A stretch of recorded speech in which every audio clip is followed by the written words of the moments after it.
Friends, మీరు అందరు ఎట్లున్నారు? మంచిగా ఉన్నారా? ఈరోజు మా అమ్మ సండే స్పెషల్ అని జొన్న రొట్టె చేస్తుంది. చికెన్ కూర అయిపోయింది ఆల్రెడీ. ఇక్కడనేమో మా కృష్ణ జిఎస్టీ వర్క్ చేసుకుంటాడు.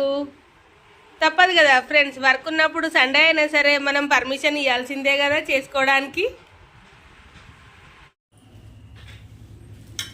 నాకు తెలుసు ఇప్పుడు మీ డౌట్ ఏందో, నేను ఒక్కదాన్నే ఖాళీగా ఉన్నానని. అదే కదా, లేదు లేదు ఫ్రెండ్స్, నేను అందరికన్నా చాలా ఇంపార్టెంట్ పనులు. అదేంటో తెలుసా? మా కన్నయ్యకు పుట్టు తినిపించడం, రొట్టె తినిపిస్తానా. ఇది ఎంత పెద్ద టాస్కో తెలుసా?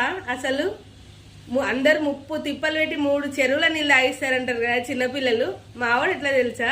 30 తిప్పలు పెట్టి 300 చెరువుల నీళ్ళు తాగిస్తాడు. కానీ ప్లీజ్ తినవా? ప్లీజ్ తినవా? This is healthy food. ఒరే హెల్దీ రా. అబ్బా ప్లీజ్ రా, అబ్బా ప్లీజ్ రా. నా బంగారు కొండ కదరా, నా బుద్ధి కొండ కదరా. అబ్బా ప్లీజ్ కొంచెం తినరా, కొంచెం తినరా. ఇది వరస చూసిర్రా ఫ్రెండ్స్? అందరింట్లో పిల్లలు ఇంతే ఉంటారేమో కదా. ఇట్లుంటే మాత్రం చాలా దారుణం కదా ఫ్రెండ్స్. కొంచెం తినరా, కొంచెం తినరా, కొంచెం తినరా బుజ్జి కన్నా.